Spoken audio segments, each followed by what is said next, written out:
Hi everyone, this is Poonam. आप सभी का स्वागत है मेरे YouTube channel BEd classes by Poonam Sharma. आज हम BEd second year assessment for learning paper 2 का इम्पॉर्टेंट टॉपिक मूल्यांकन को आज हम डिस्कस करने वाले हैं यूनिट 1 से। इससे पहले 3 क्लासेस ऑलरेडी हो चुकी है, आप उनको ज़रूर देख लीजिएगा।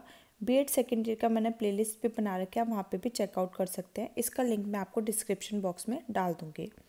क्लास को स्टार्ट करने से पहले जो बच्चे मेरे चैनल पे नए हैं तो जल्दी से चैनल को सब्सक्राइब कर दीजिए, लाइक एंड शेयर कर दीजिए ताकि इंपॉर्टेंट अपडेट्स आपको टाइम पर मिल जाए। टेलीग्राम चैनल जरूर ज्वाइन कर लेना क्योंकि वहीं पर ही आपको क्लासेस के नोटिफिकेशन, नोट्स, एवरीथिंग वहीं पर ही आपको प्रोवाइड कराया जाता है। मूल्यांकन ये काफ़ी इंपॉर्टेंट टॉपिक है, 100% आपके एग्ज़ाम में आता है। असेसमेंट और मूल्यांकन, इवोल्यूशन, ये दोनों टॉपिक बहुत इंपॉर्टेंट हैं। इनको आप अपने एग्ज़ाम के लिए यूनिट 1 से ज़रूर प्रिपेयर करके जाइएगा। ये आपके एग्ज़ाम में 100% आपके एग्ज़ाम में आते हैं। ओके। मूल्यांकन में आपके एग्ज़ाम से पूछा जाता है कि इसका मीनिंग क्या है, इसके इम्पोर्टेंस क्या है, मूल्यांकन क्यों किया जाता है, क्या पर्पस है, क्या उद्देश्य है और मूल्यांकन की क्या क्या विशेषता है। इससे बाहर आपके एग्ज़ाम में इनसे पूछा नहीं जाएगा। ओके। तो सिंपली हम मूल्यांकन का मतलब समझें तो मूल्यांकन किसी विषय, वस्तु, व्यक्ति आदि के गुण दोषों का विवेचन करके उसके संबंध में सही निर्णय करना मूल्यांकन कहलाता है। यह मात्रात्मक एवं गुणात्मक दोनों होता है। मूल्यांकन 2 शब्दों से मिलकर बना है। आपका पहला शब्द आता है असेसमेंट। टीचिंग लर्निंग प्रोसेस के दौरान किया गया आकलन, बच्चों के बारे में जानकारी इकट्ठा करना, वही एक क्या कहलाता है आपका आकलन, जिसको मैं प्रीवियस क्लास में डिटेल में पढ़ा चुकी हूँ। मेजरमेंट, मापन, जिस बच्चों के मार्क्स को हम मेज़र कर सकें। जैसे बच्चों का क्लास टेस्ट लिया, बच्चों के क्लास में 10 में से 8 नंबर आए हैं, ठीक है, तो ये आपका क्या कहलाएगा, मेजरमेंट। लेकिन जो आपका आकलन होता है वो क्या होता है, ऑब्जर्वेशन। ठीक है, बच्चे डेली बेसिस में क्या कर रहे हैं, ठीक है, उनकी क्या एक्टिविटीज़ में पार्टिसिपेट करते हैं, क्या मोरल वैल्यूज़ है, क्या स्किल्स है बच्चों के अंदर। ये टीचिंग लर्निंग प्रोसेस के दौरान निरंतर चलता रहता है। ओके। इवोल्यूशन इन दोनों शब्दों से मिलकर बना है मूल्यांकन। इवोल्यूशन आपका व्यापक प्रोसेस है, व्यापक प्रक्रिया है, क्योंकि इसके अंदर असेसमेंट और मेजरमेंट दोनों को इंक्लूड किया जाता है। और आपका इवोल्यूशन एंड प्रोसेस है, अंतिम प्रक्रिया है, जिसके अंदर आपको फीडबैक दिया जाता है, जजमेंट दिया जाता है कि बच्चा पास है या फेल है। जैसे कि आपके फाइनल टर्म होते हैं, ठीक है, तो उसके बाद आपको क्या जजमेंट दिया जाता है कि बच्चा पास है या फेल है, बच्चा नेक्स्ट क्लास में जाएगा या नहीं जाएगा, है ना। ये तो दिया जाता है। वो किसके बेसिस पे दिया जाता है, मूल्यांकन के बेसिस पे दिया जाता है। अब हम डिटेल में पढ़ते हैं। आपको एग्ज़ाम में इस क्वेश्चन का आता है तो आप उसके आंसर को कैसे लिखेंगे। मूल्यांकन शब्द अंग्रेजी के इवोल्यूशन शब्द से का हिंदी रूपांतरण है, जो अपने आप में एक व्यापक शब्द है जिसका अर्थ है मूल्यों का आकलन करना। इस प्रकार हम कह सकते हैं कि मानव जीवन के विकास में उसका आकलन तथा मापन करना ही मूल्यांकन कहलाता है। मूल्यांकन में केवल शैक्षिक पक्षों को नहीं बल्कि अशैक्षिक पक्षों दोनों को सम्मिलित किया जाता है। मूल्यांकन में मानसिक, नैतिक, सामाजिक, सांवेगिक आदि सभी विकासों का आकलन करना ही मूल्यांकन कहलाता है। मूल्यांकन एक सतत एवं व्यापक प्रक्रिया है।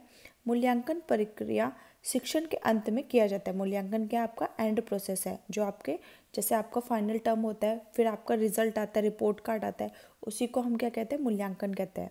तथा जिसके फलस्वरूप किसी भी प्रकार की प्रतिपुष्टि नहीं दी जाती है, उसमें किसी तरीके का आपको रेमेडियल नहीं दी जाती, ठीक है, उसमें सुधारात्मक प्रक्रिया नहीं दी जाती। ठीक है, बच्चा एक बार पास है तो पास है, फेल है तो फेल है, ठीक है, इसमें किसी प्रकार की प्रतिपुष्टि नहीं दी जाती। मूल्यांकन में मापन, मेजरमेंट तथा आकलन दोनों को इंक्लूड किया जाता है। तो आपका मूल्यांकन 2 शब्दों से मिलकर बना है, दोनों एक्सपेक्ट इसमें शामिल होते हैं, मापन और आकलन। मूल्यांकन आपकी अंतिम प्रक्रिया होती है जिसमें जजमेंट दिया जाता है कि बच्चा पास है या फेल है।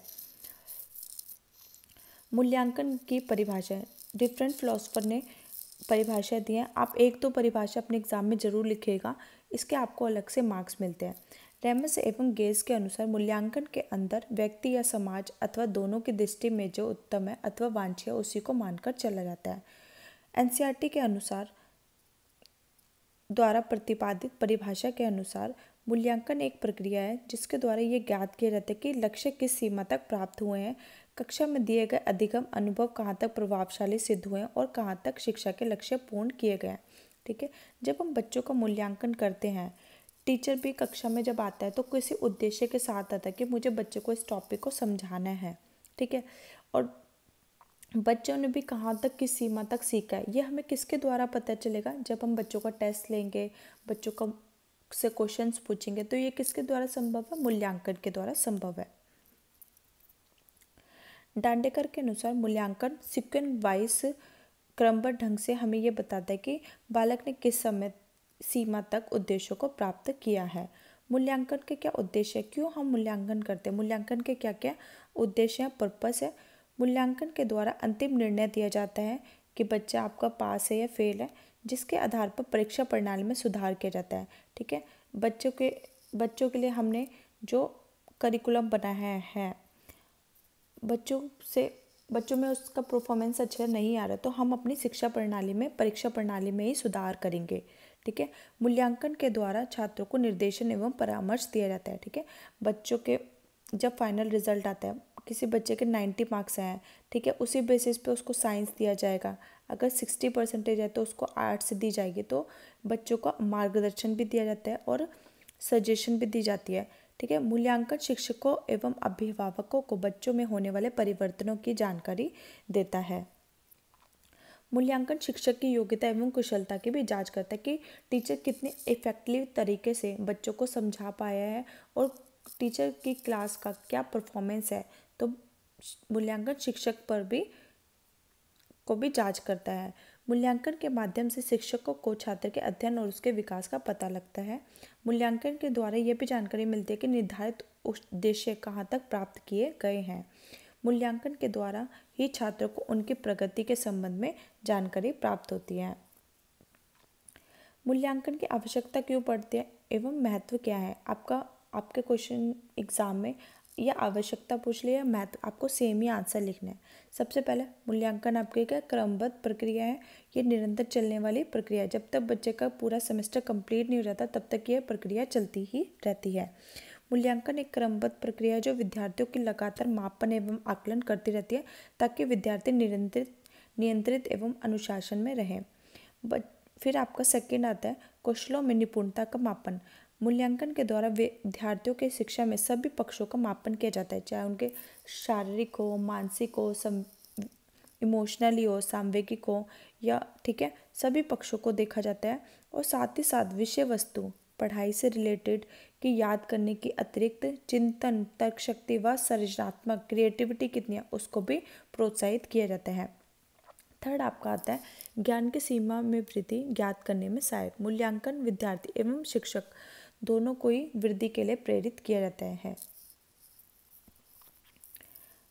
मार्गदर्शन में सहायक, जब हम बच्चों का मूल्यांकन करेंगे उसी के आधार पर हम बता पाएंगे कि कैसे हमें बच्चों को गाइडेंस देनी है। फिर आपका फिफ्थ आता है उपलब्धि एवं असफलताओं का बोध।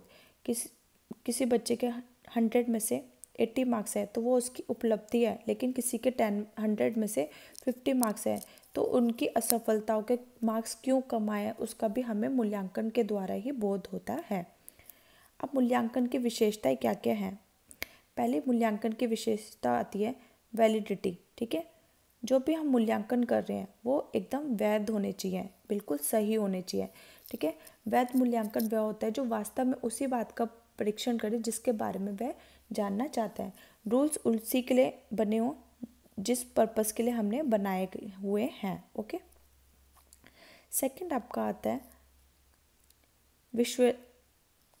विश्वसनीयता। ठीक है, रिलायबिलिटी। ठीक है, विभिन्न परंतु एक जैसी परिस्थितियों में किसी भी प्रश्न का उत्तर सेम ही होना चाहिए। कि कोई टीचर आ रहा है तो आपको 10 में से 8 दे रहा है, किसी दूसरे ने आपका पेपर चेक किया तो आपको 10 में से 7 मिले, तो ऐसा नहीं होना चाहिए। पहला आपका विशेषता होती है कि वो रिलायबल होना चाहिए। फिर थर्ड आपका आता है प्रैक्टिकल होना चाहिए। ठीक है, मूल्यांकन की प्रक्रिया में बच्चे ईजिली एक्सेस कर सकें। ठीक है, प्रैक्टिकल होना चाहिए। फिर फोर्थ होना चाहिए कि ऑब्जेक्टिव होना चाहिए आपका जो मूल्यांकन होना चाहिए, क्योंकि इसमें पक्षपात नहीं होता, किसी भी तरीके का कोई भेदभाव नहीं होता। तो जिस मूल्यांकन में एक ही उत्तर हो और परीक्षक का प्रभाव ना पड़ता हो, वो चीज़ अपनानी चाहिए मूल्यांकन में। और कॉम्प्रिहेंसिव होना चाहिए। कॉम्प्रिहेंसिव मतलब इसमें सारे गुणों का मापन किया जाना चाहिए, शैक्षिक भी और अशैक्षिक भी। ठीक है, तो पहला आपका क्या आता है, तो मैंने ये आपको मूल्यांकन की विशेषताएं बताई हैं, इनको आप अपनी लैंग्वेज में डिफाइन करें। पहला तो आपका वैलिडिटी कर लेना। वैलिडिटी रिलायबल होना चाहिए, प्रैक्टिकल होना चाहिए कि हर स्टूडेंट उसको ईजिली कर सके, ठीक है, किसी की हेल्प ना ले सके। ऑब्जेक्टिव होना चाहिए, जिसमें भेदभाव नहीं होता है। और कॉम्प्रिहेंसिव होना चाहिए, व्यापक होना चाहिए। और इसकी विशेषताएं हम देख लेते हैं। निरंतर होना चाहिए। मूल्यांकन निरंतर की जाने वाली प्रक्रिया है। मूल्यांकन व्यापक होता है क्योंकि इसमें सारे गुणों का मापन किया जाता है। मूल्यांकन केवल कक्षा तक सीमित नहीं है, बल्कि अदर एक्टिविटीज़ भी कराई जाती हैं। मूल्यांकन शिक्षा संबंधित सभी साधनों के साथ संबंधित है। मूल्यांकन के द्वारा शिक्षा प्रक्रिया में सुधार किया जाता है, improvement of education process. Okay, I hope आपको सेशन पसंद आया होगा। सेशन पसंद आया तो प्लीज़ ज़रूर सेशन को लाइक किया कीजिए, अपने फ्रेंड्स के साथ ज़रूर शेयर किया कीजिए, अपने बीएड ग्रुप में, व्हाट्सएप ग्रुप पे। और चैनल को ज़रूर सब्सक्राइब कर लेना।